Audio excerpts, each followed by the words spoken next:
আজকে আমি আপনাদের সঙ্গে শেয়ার করব জলপাইয়ের ঝাল আচার। আর যারা ঝাল ঝাল এই আচার পছন্দ করে তাদের জন্য আজকের এই রেসিপিটা। আর এই আচারটা বছর জুড়ে কীভাবে সংরক্ষণ করা যায় সেই পদ্ধতিটাও আজকের আমি এই রেসিপিতে জানিয়ে দেব।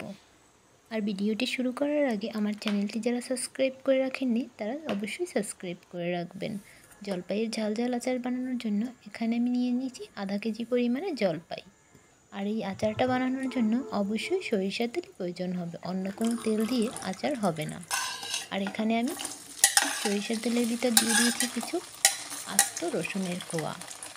রসুনের পরিমাণটা আমি একটু বেশিই দিয়েছি, এতে করে আচারের তেলটা খেতে অনেক ভালো লাগবে। রসুনটা একটু হালকা আমি ভেজে নেব। আর দিয়ে দেব আস্ত কিছু পাঁচফোড়ন। পাঁচফোড়নটা আমি তেলের সঙ্গে কিছুক্ষণ ভেজে নেব।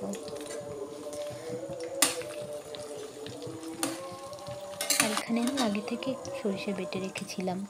এখানে আমি হলুদ সরিষাটা আর কালো সরিষাটা মিক্স করে বেটে রেখেছিলাম। দিয়ে দিলাম সরিষা বাটা।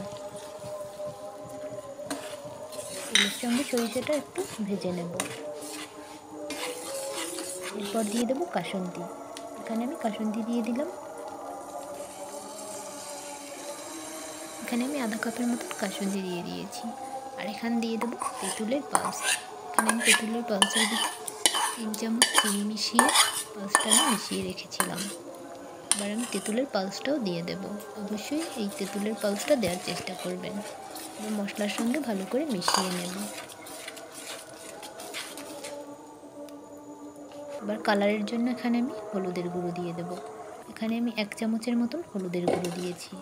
হলুদের গুঁড়োটা দিয়ে কিছুক্ষণ নেড়েচেড়ে মশলার সঙ্গে মিশিয়ে নেব।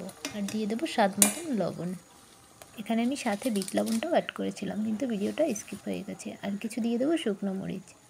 আর এই আচার বানানোর জন্য অবশ্যই এই বোম্বাই মরিচটা দিতে হবে, তা না হলে আচারের স্বাদই পাবেন না। এবার দিয়ে দেবো জলপাইগুলো। জলপাইগুলো দিয়ে নেড়েচেড়ে আমি কিছুক্ষণ মিশিয়ে নেব। আর এই জলপাইটা আমি বেশিক্ষণ সেদ্ধ করব না, জলপাইটা আমি আস্তে আস্তেই রাখবো।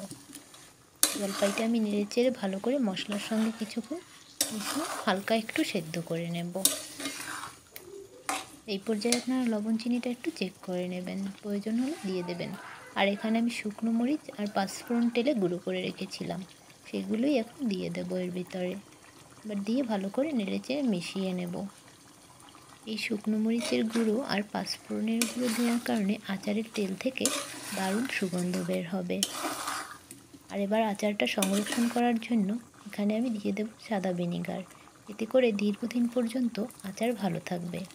এখানে আমি আধা কাপ পরিমাণে ভিনেগার দিয়ে দিয়েছি।